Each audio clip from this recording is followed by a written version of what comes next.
Eleftheria, good morning and welcome as an honor guest to the first episode of the series of podcasts on Infused with Vitamin L. I need to say that I'm truly honored to have you here. We've met many years ago in a completely different setting, and you have been instrumental in my journey.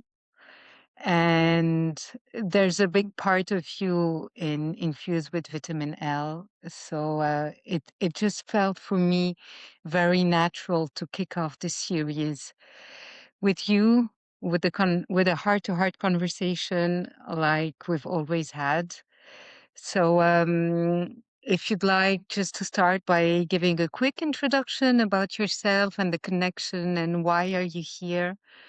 And then we'll dive into, I think, a series of quite exciting and crunchy questions.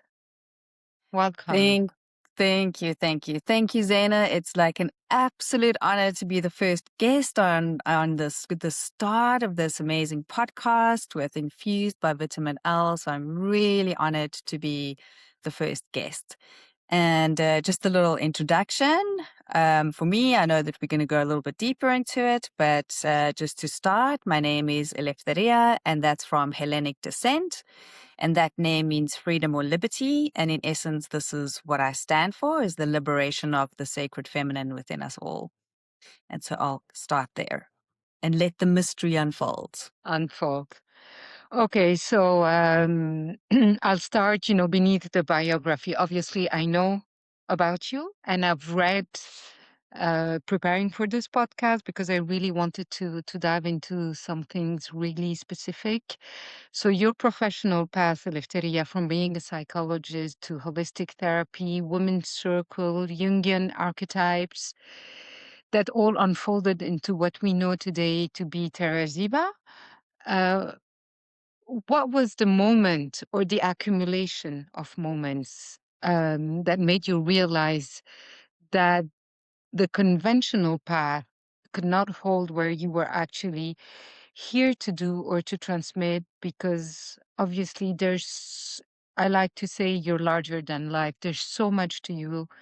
And I'd like to understand what was the catalytic moment Mm. that brought you here. Thank you. Thank you. Great question. How much time do we have? No. So yes. So I think to start, I was just born with a thirst for knowledge. And so I think that in itself, any one-dimensional container, I think would never have satisfied me in itself. And so I started my career path studying clinical psychology. And when I was doing my postgrad degree and finishing my mini thesis, we did our first case study with a schizophrenic patient. And I realized then that I was so grateful for the foundation of clinical psychology, of really understanding pathology. And I studied, developmental psychology. But I realized in that moment that this is not the path I really want to be on, because, I think different gifts and personalities really hold stuff. I have some, colleagues that I studied with. There are amazing clinical psychologists, but that was not going to be me. And then I kind of asked life, okay, well, if I know that my purpose is to work with people and to support people, and this isn't the path, but what is the path? I have no idea. And it really, was a hero and heroine's journey in itself. And then, of course, life just provided me with this meeting of this really beautiful woman. And she said to me, well, have you read this book? And she gave me this book. And the book was You Can Heal Your Life by Louise Hay. And I read this book, and for the first time, I looked at the metaphysical aspect also. So psychology, I'm a little scientist at heart as well. But for me, it was just kind of like one-dimensional, and we're holistic beings. So it's body, mind, and spirit. And so that part was a little bit missing for me. And then when I found Louise Hay's work, I thought, oh my gosh, I can't believe somebody else out in the world kind of thinks the way I do, and I'm not alone and a total weirdo. And then as life would have it, the teacher training came to my town for the first and only time ever. And so that was another synchronistic moment. So I did the international accreditation for facilitating Louise Hay workshops, and that's kind of how my career started. And then I made the shift then from clinical psychology to counseling because I realized, that isn't the path that I wanted to go on, and included holistic perspective. And then I just followed my heart and intuition in terms of different modalities and tools. And that's really served me over the years because I don't believe that there's one cookie cutter formula for anybody. We're really unique, complex beings. And so what works for one person is not going to work for the next person. I'm naturally curious. And so all different kind of therapies and modalities that I can study along the way just it gives me more tools in my toolbox just to really assist people because we're unique and individual. Yeah. And so that's Yeah, kind and I of mean, career path. Yeah. speaking of experience with you, I mean, what works for one person doesn't necessarily work for the other, but what works for one person at certain point in her life doesn't necessarily work 6 months down the line because we're in constant evolution. Yes. Yeah. Yes. Wow. Yeah. I didn't know this about the Louise Hay, so Yeah. very excited to learn. It must have been quite a journey. Yes, yes, it was quite a journey. And at the same time, also, which was interesting, and this is the reason my friend gave me that book, is at the same time, I started developing this huge cyst in my neck. And the doctors were quite worried about it being cancerous. And they did. And I knew on some level that this was really psychosomatic. Like I knew this was about stuff that wasn't being expressed. There was a lot of stuff from childhood I hadn't dealt with yet. And so they did the tests. Luckily, it came back benign, but I still needed to have an operation to have it cut out. And it was the size of a golf ball. And then I started reading and doing the Louise Hay emotional processing work and looking at the psychosomatic aspects of that. And then after that, I developed some more cysts and then started working with this the metaphysical way. And that never moved into anything that needed medical intervention, but healed. And that kind of made me very curious about the capacity for our bodies to heal.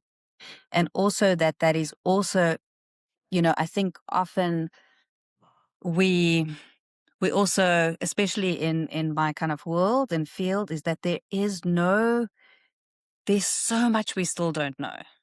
And there isn't like one specific way. And so when I support women on what these women would call the cancer adventure, every path is unique and individual.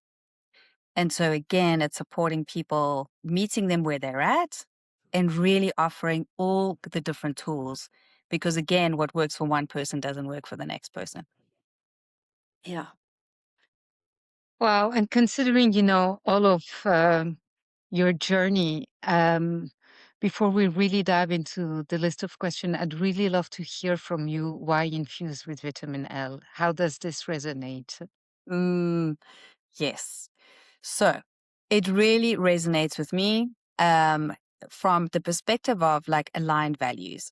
And so I always say, when we talk about love, when you start talking about love, that's me. I'm in.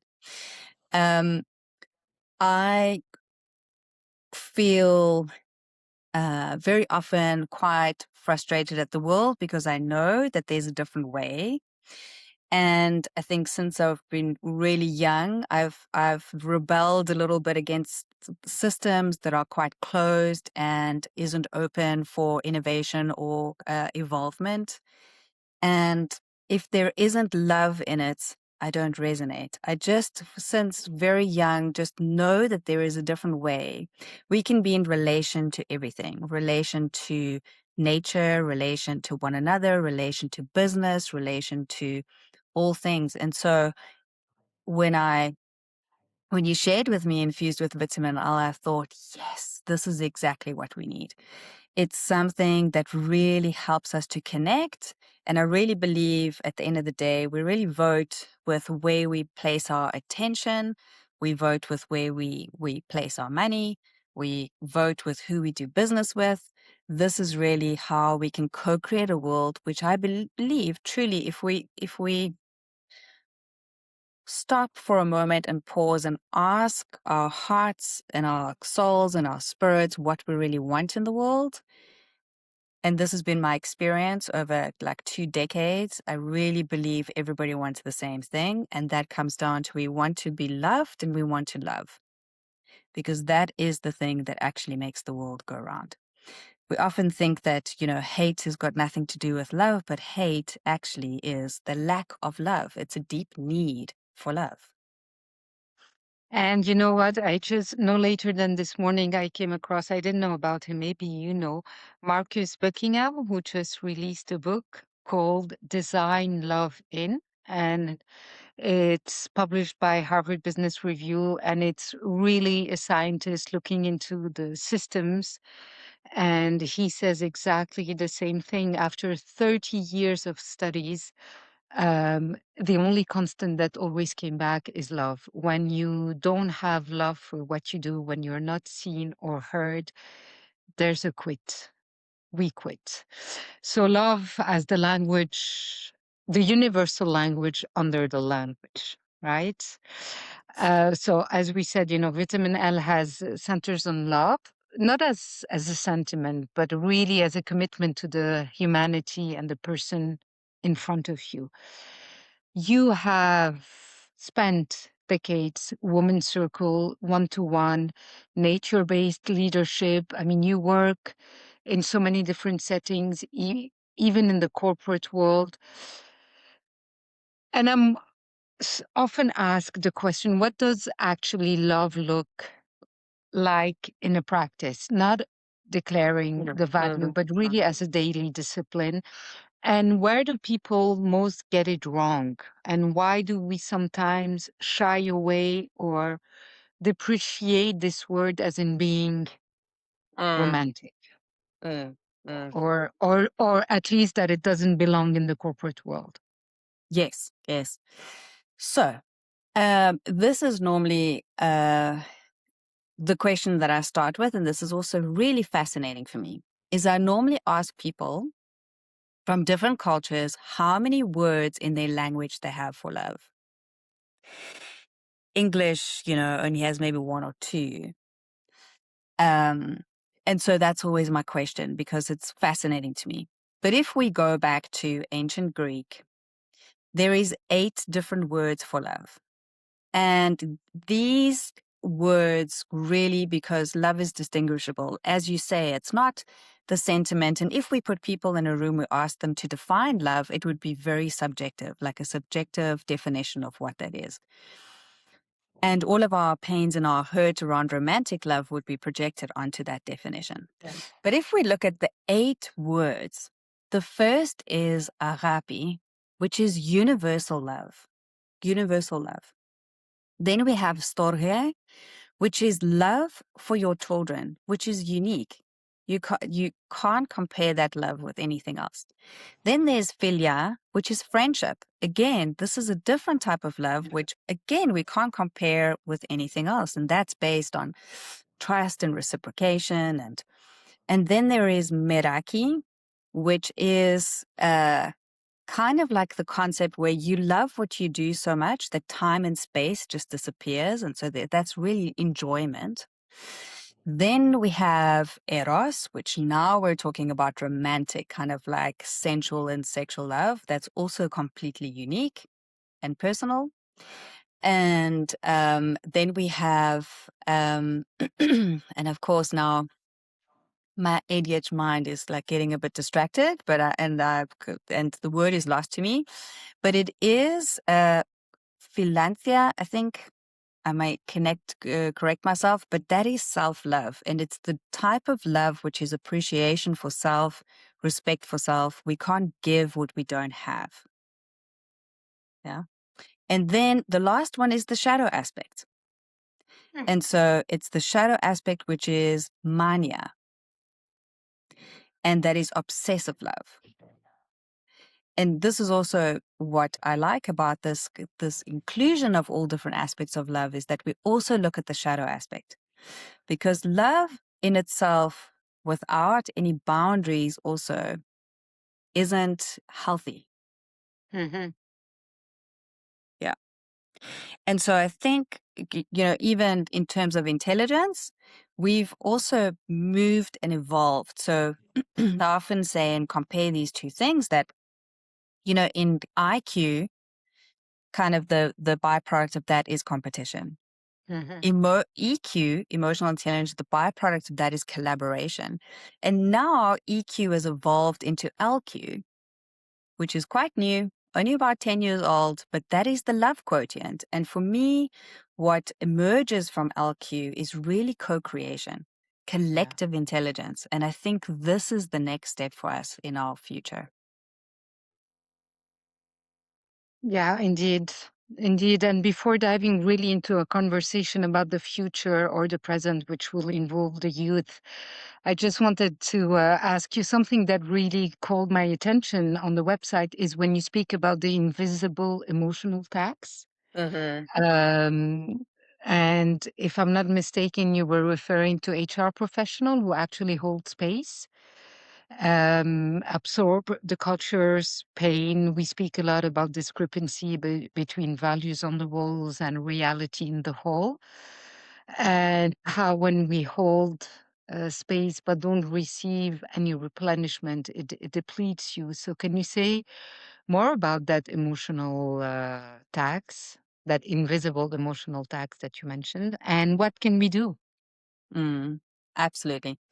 So I wrote an article about it on LinkedIn, and it's also on my website. And I think that specifically in the corporate world, what we see is HR professionals, also specifically because I work with them privately, hold the invisible emotional tax. And at the same time, I must say this, it also relates to women in families and the feminine work in the world, which is invisible. How do we value somebody taking care of the emotional needs of the group around them? We don't have a psychometric test for that. This isn't billable hours. This isn't, things that are in the normal, you know, in our KPIs and, all of these tests and measurements that we have. Yet without it, things fall apart. And I really think that this is just a natural, intuitive, instinctual gift that women bring to communities, teams, where they are. You'll see this in families when the matriarch passes over, the whole family falls apart. And so it's the same in our corporate structures, is that the HR manager deals with, different personalities, how to hold conflict, how to help people move past any mistrust, how to help build confidence. It's all these soft skills that are really not seen, and it's invisible and it's heavy on them. And so very often these are your empaths that you have in corporate. And there isn't any support structure or any acknowledgement of all of these gifts that are actually brought into the space, but the results are imminent. Without it, you can see that there aren't great results. And so what do we do about this? I think in many ways it is speaking about it, educating about it, bringing that awareness in. I often say that, when we're not aware, we almost have like an unconscious bias. So if you're not the one holding the invisible tax, you don't even see it. But if we start bringing awareness about that invisible tax to maybe the CEO or other people in the team or other people then you start seeing it. And the way that the best analogy for this is to think about, we're able-bodied people. We never think about when I drive somewhere to go to a shop or to go for a meeting, am I thinking about, is there going to be parking for me? Will there be, accessibility for me? Like, would I be able to go through the front door? Would I be able to see the person at the front desk? Am I going to be able to go through the lift? These are all things that we never think about, but somebody who is not able has to think about all of those things. And so similarly, the minority in any kind of culture is thinking about a lot more things that take a lot more energy. And so when we become aware of it, the rest of us, how do we support that person? How do we check in with them? How do we offer them a skill set to go home and not carry all of that stuff because they've been carrying it alone because it's been invisible?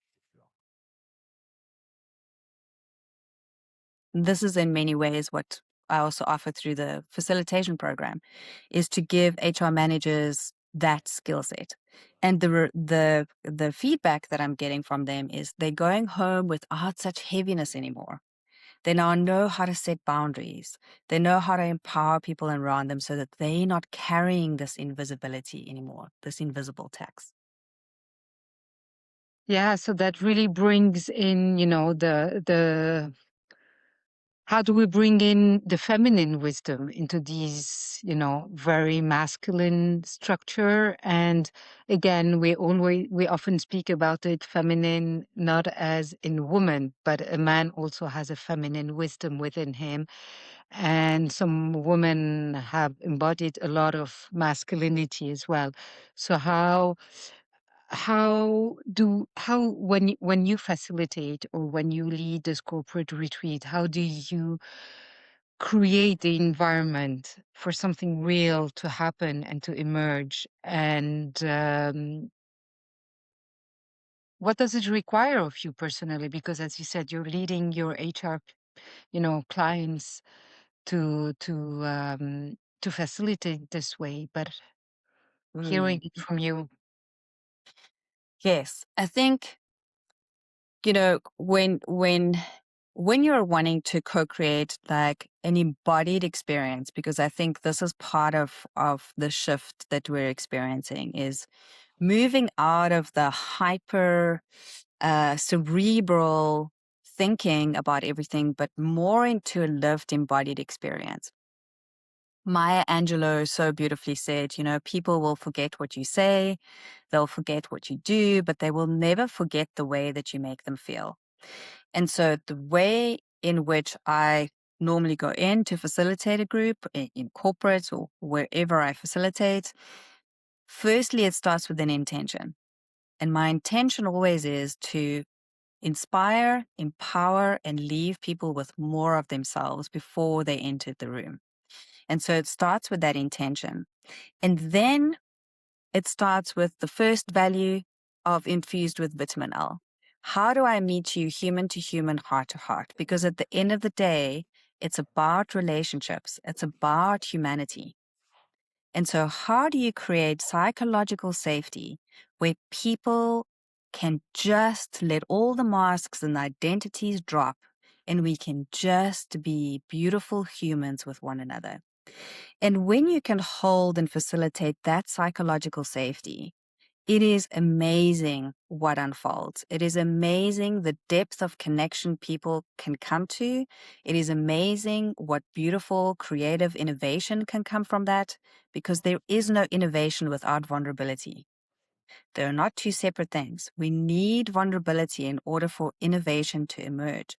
And so people need to feel safe enough to ask the questions which they think are silly or stupid, or suggest something which they haven't thought through yet, or that share something that really has been holding them back. Maybe it's a conflict with somebody, but that's really been holding them back to really offer their natural gifts and talents. And so for me, those are the most important things in facilitating, is how to make that space. And then it's really also just meeting people where they're at. Like I have facilitated in corporate, I remember, some accountants right? And I was doing some mindfulness, and this made them so incredibly uncomfortable where they just started giggling and laughing like, little boys. And I just welcomed that experience, not taking it personally, but just saying like, this is strange and weird to them. They're like, on this like team building exercise. Now they're being asked to do deep breathing and just incorporate that into the entire experience by making them feel safe and that they're allowed to just be themselves. And if they are uncomfortable, they're uncomfortable. That's okay. And opening them the invitation to go like a little bit deeper. So it's heart to heart, human to human experience, and then having the skill set to create psychological safety. Yeah. Yeah, and I can say, I mean, I'm part of your, I'm a proud participant and student of yours in the Root to Rise facilitating program, and we've spoke about it a lot. And there's an emergence. More and more people say that facilitation is actually the future of leadership, and your program is built around, facilitating structure. I mean, I've learned so much about healthy boundaries, things that, when you like you said about the HR invisible tax, when you bring this to mind, it feels so obvious and natural, but until you see it, it's not.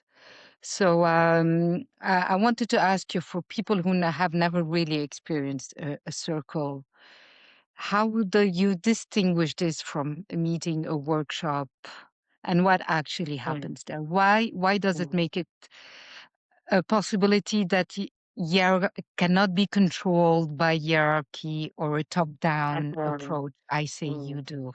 I Mm. say you listen. Yeah, yeah. Yes. So I'll start with reminding us all that neurobiologically we are wired for circle. And so our ancestors used to gather in circle. And so this is an ancient practice, which is really, really still embodied in us. And so I think neurobiologically, this is just my own hypothesis. When we gather in circle, I think there's some type of remembrance that we have already. And even just sitting in a circle, something already starts to shift in you. There's no hierarchy. There isn't somebody in the front of a podium, you're listening, but you're all equal. That then inspires collective wisdom to emerge. First, we create psychological safety. And after that, what happens in the circle is people start offering their own, what I'd like to call wisdom or their medicine to one another. And when that starts happening, it is one of the most beautiful experiences because a few things happen psychologically and also spiritually, but let's stick to psychologically right now. The first thing that happens is common humanity. Compassion in itself is built on a couple of principles, and the first one is common humanity. Very often, we're so lonely and isolated that we think any challenge we experience, any thought that we have, any dissonant voice that we may have, we're alone. When nobody Yeah. else thinks like this. And when we gather in circle, it's a safe space, and you can offer your insights or your questions really freely and openly, knowing that you're in a non-judgmental space and it's safe. When you offer that and you have feedback of somebody else that may have a different perspective, but they have the same thoughts, first of all, we start settling, our nervous system starts co-regulating because we're like, wow, I'm not alone in this. Actually, I'm not crazy. I'm actually, that this is a thought that's shared by many people, or a fear that's shared by many people, or a dream that is shared by many people. And so it's that common humanity that opens up a space of compassion. That in itself really connects us. Then the second thing is that we are really a species that is wired for social connection. Our society has become so fragmented and isolating that we've forgotten how to be in community. We move into conflict. We focus so much on the differences and we don't focus on all the similarities. We don't focus on the connection points. We just focus on the division. And I think there's been a deep breakdown in trust in society. And so when we come together in a circle, even if it's with people with different sets of values, and we can find the connecting points, we remember what it is to be human. So those are a few of the things that emerge out of the circle. Then I would say, this is also relevant. There's two different directions it can take. It depends on context. But I think in the corporate industry, there's a huge space also for circles, meaning that if you start your days, your meetings with breath work, mindfulness, doesn't have to be anything else, just helping people co-regulate their nervous system so that they're not coming from a space of a response to stress, because your answers, your engagement, how you perform, how you contribute is all based on the nervous system, that's connected to the nervous system. Let's put it that way. So when everybody comes together, everybody is relaxed and calm. There's a regulated nervous system. Now it's an open space. So I think that there can be a place for that. And in fact, I just saw a little video of somebody in the I think EU Parliament offering like breath work as a start. I mean, it's amazing. 20 years ago when I started, this work, people thought I was nuts. And now it's amazing to see that people are bringing these practices into the workspace. And why not? Why should the workspace not be a place where you love to go, where you feel like you're a part of meaningful, fulfilling work? Yeah. I remember a while ago leading a meeting, and someone within the team, was mentioning how tired this person was, and somebody stepped in and said, "But what do you carry? It's just a job anyway." And it really startled me because, as you said, isn't job a continuation of who we are, basically, a full expression of who we are? And um, from my observation, for having been in the corporate world for 25, 30 years, is that literally we're tired of this separation between who we are in our personal life and how we should show up uh, in a professional setting, which is one of the of infused with vitamin L's principles, also practice over posture. Like, who are we really? How the I mean, like you said a few years ago, nobody would have brought Brene Brown's uh, Yes. power of Yes. vulnerability to the table and to the picture. Yes. So how can we feel that somebody is care real here? How can we uh how can we literally, because it still remains, like some people say, okay, you're talking about infused with vitamin L, is care real here? How does leadership lead from a place of care and authenticity? It's not measurable metrics. But with your experience, with someone like you who's been around people in corporate setting, in individual setting, how can how Mm. can Mm. Yes, I'll tell you my my personal test for is care real here.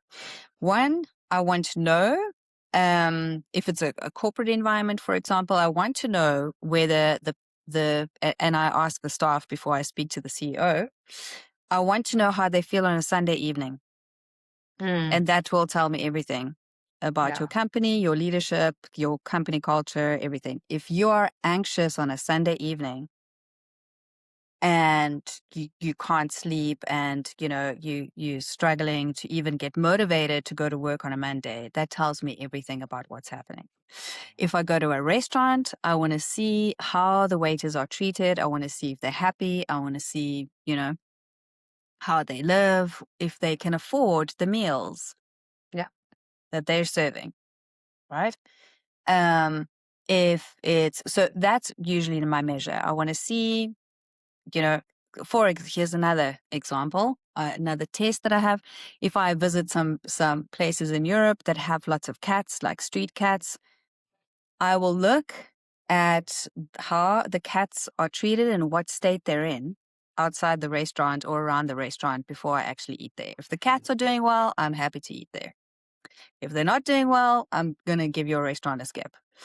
So it's really looking at, the environment, and then also really just trusting your intuition. Again, we have this incredible internal navigating system called our intuition. And it will tell you whether somebody is really performing care and it's part instinct and part, again, this is our biology. We know how to read people's body language, and language is 90% body language.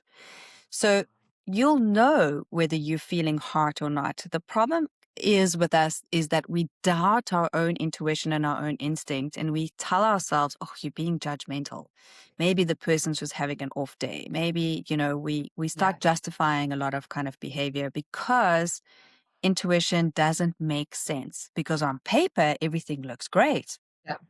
And so there's an internal fight that happens between the left brain and the right brain. And so it's really for us to marry those two things in so we can learn how to really just trust our intuition. That would be my answer. Yeah, thank you for that. I'll come back to this. And speaking about doubting the intuition, I think that this whole also, there's been the movement, of opening your heart and being kind to people, that really sometimes kill the intuition of, this doesn't feel right. So it Uh-huh. really taught us to have such an open heart that the boundaries or your own intuition that is warning you of something, you Uh-huh. double check or you doubt it, because you're supposed to be all encompassing, all loving.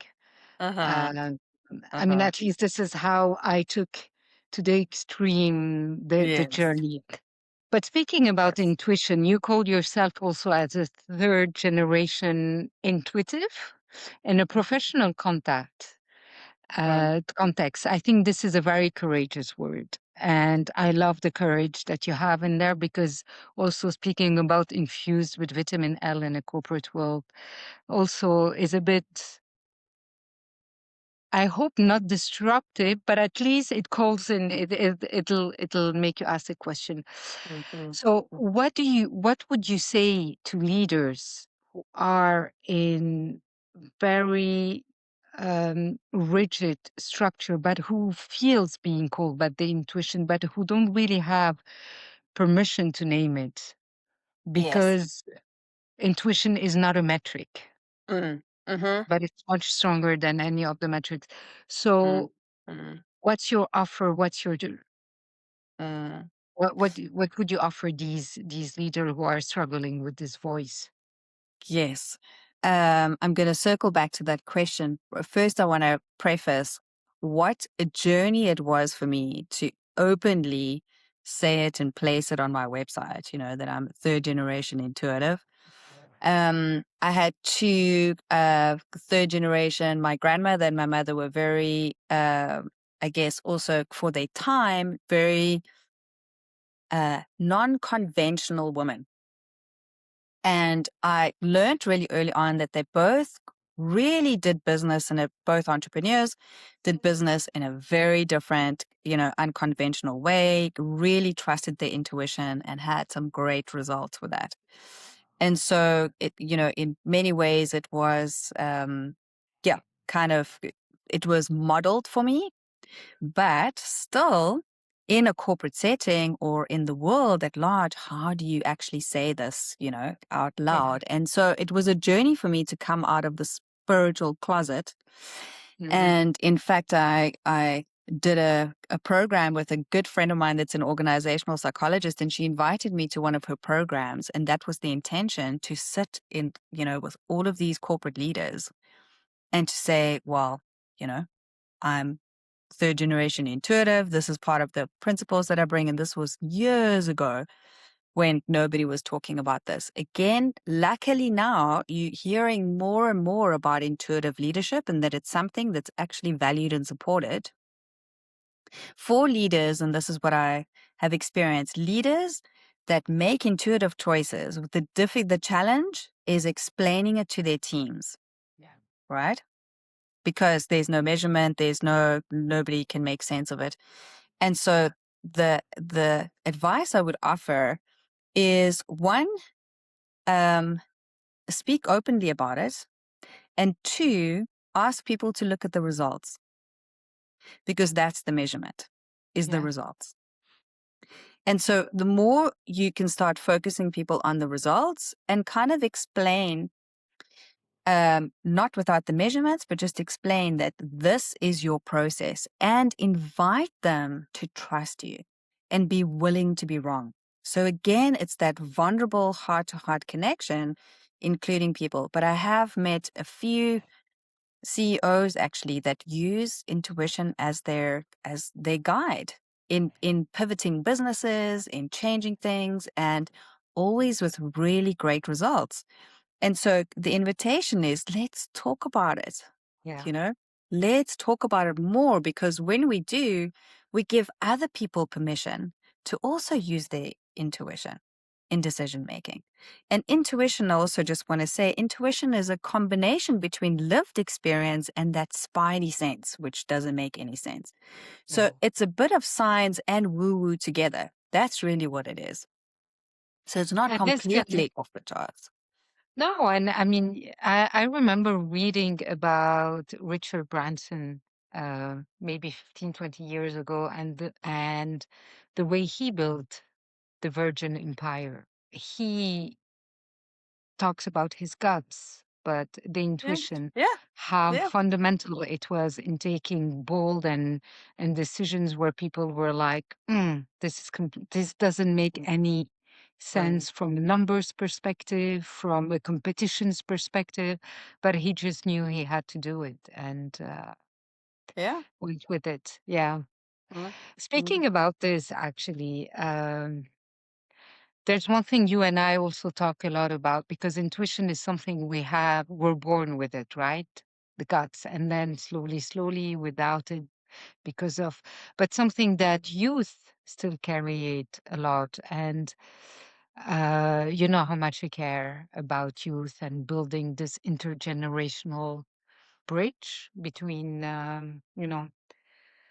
those arriving in the corporate world and those who are already established in the corporate world. And we can see that youth today are carrying still a lot.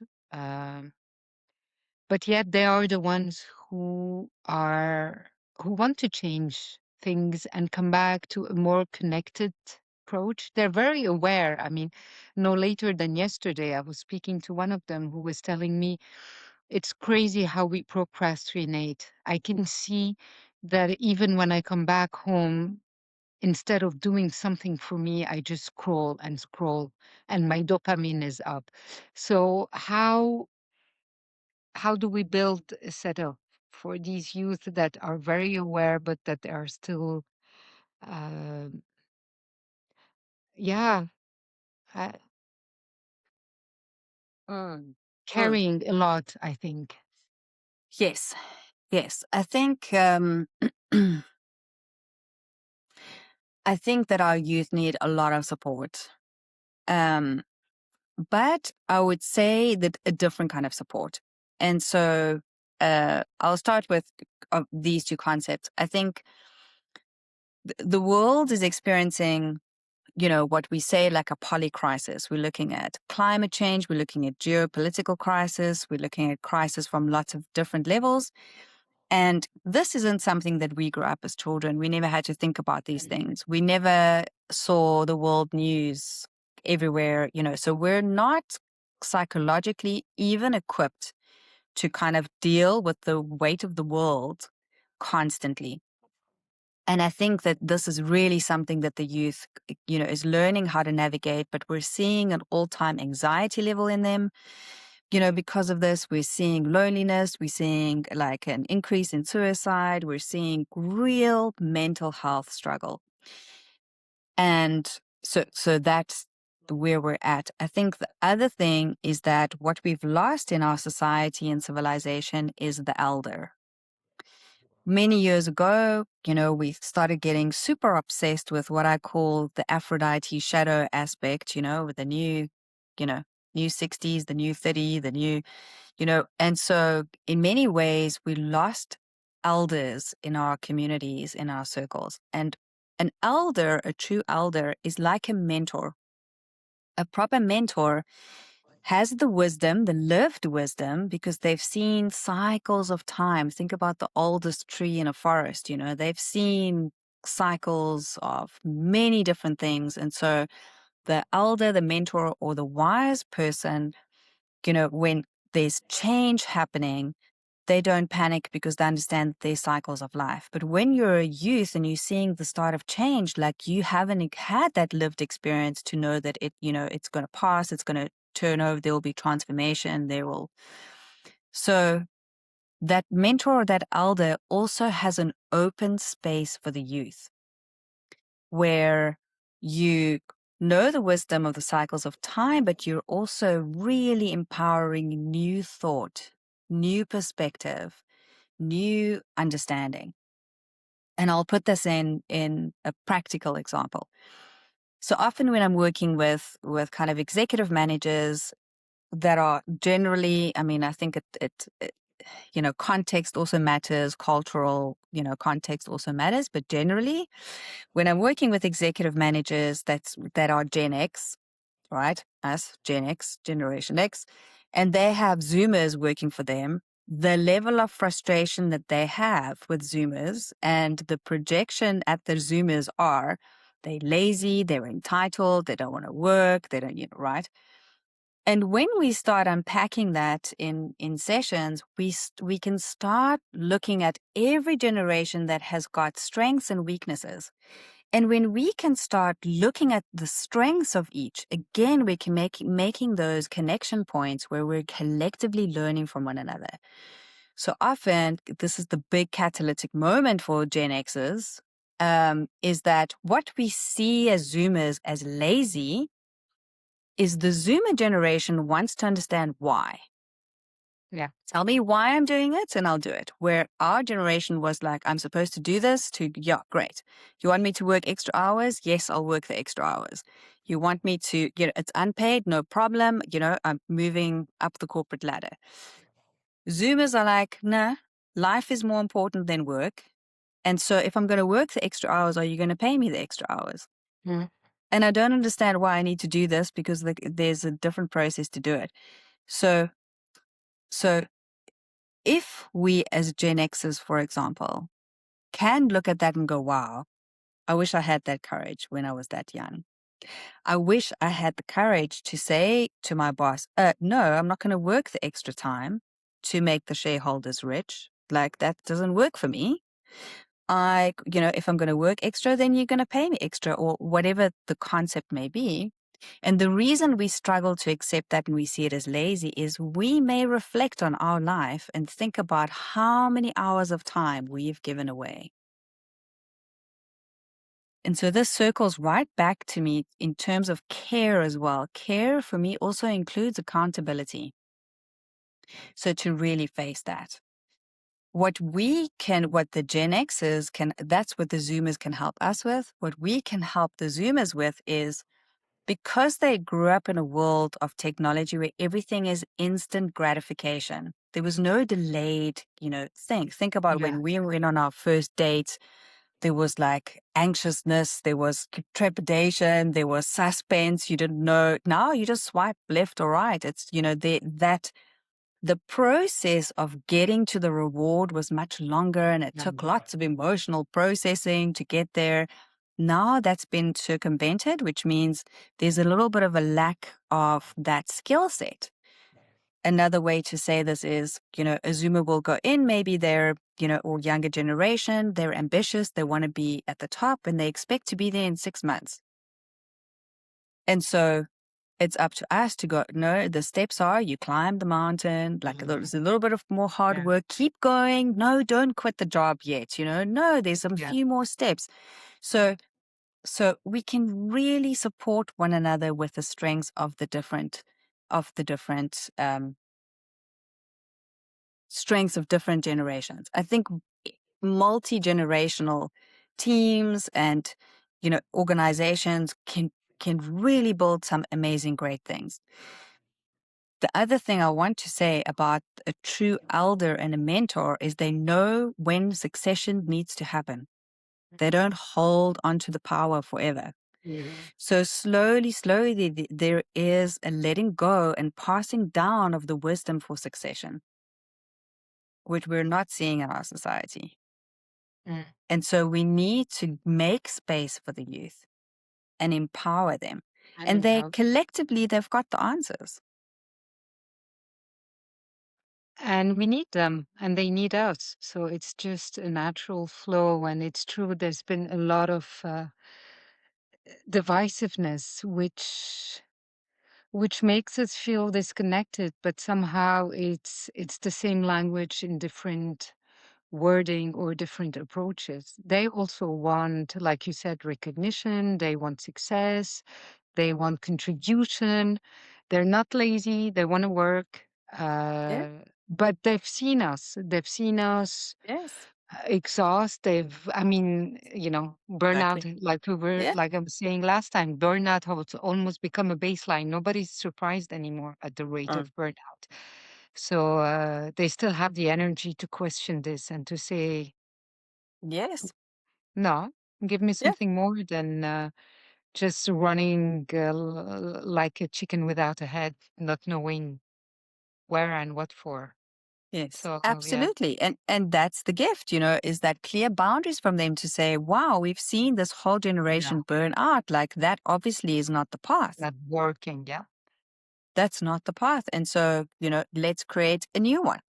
And a small anecdote, I don't know if I've ever mentioned this to you, but actually, infused with vitamin L really became this word thanks to the youth, because they were the ones, when I would always joke, uh, it all started off cooking, I mean, you will relate as a Greek, Lebanese, cooking is something super important for us.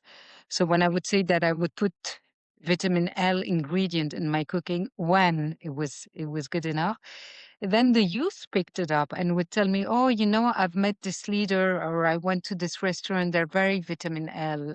This place, you would love it. Look at how they treat their employees. They're very vitamin L. So they were the ones who sparked the initial idea about this movement and this association of vitamin L. So I would have loved keeping the conversation for hours and hours. You and I sometimes talk endlessly, but for the sake of our time, I just wanted to ask you, Eleftheria, if there's just one question, one message that you sometimes wish you could say and are not asked, something to really leave us with at the end of this conversation. Mm. Mm. I would leave us with this. I think we focus a lot on all the poly crisis, but I think what's really happening in the world is that we are experiencing a spiritual crisis. And we can see it in the level of loneliness that is in our youth, but also in our adults. And I think if we can all, in our own way, be the space holders for one another and co-regulate nervous system for everybody in the world and start focusing on what we do want to create, because we have the answer together and we can only do it together. And so from that perspective, who can you take care of today? Who can you give a call to today that you know who's struggling? How do you invite a group of people together and say, hey, let's meet however many times often, but let's meet in a circle. Let's listen to one another. Let's care. Let's start something new. Let us be in community the way that our hearts, our minds, our biology really tells us to. Because I think community, and my way for this is like facilitation and circles, and we heal in community. This is what I'm trying to say ultimately. Yes. And so that would be the invitation, I think. Yeah, and it's a very powerful one because healing sometimes feel like a very lonely path, but healing in community is really all about the strength and the courage to trust, to show up, and to come as we are. No masks, Yeah. no, Yeah. yeah, just Yeah. pure messiness, pure heart-centeredness, and authenticity somehow. Yes. Yeah. Yeah. Yeah. Yes. Facilitation is the future of leadership. This is truly, Yes. truly what I believe Yeah. is that. And just to close in a definition of that is, a facilitator isn't a coach, a facilitator isn't a teacher, but a facilitator really is a coherence holder, uh, the the space holder of the emergence of collective intelligence. That is the short definition of that. And I think that the more we move into that leadership style, the more I think we can move towards a world which is infused with vitamin L. Vitamin L. Yes. And where creativity and innovation can flow, basically. Yeah. Yes. Wonderful, Eleftheria. Thank you so much. Thank you. This And I was look delightful. forward to it was to me as well. And I look forward to so many more conversations around different topics and the evolution of what lies ahead. Thank you. Thank you. And thank you so much to our listeners. Yeah. Yes, thank you for being here.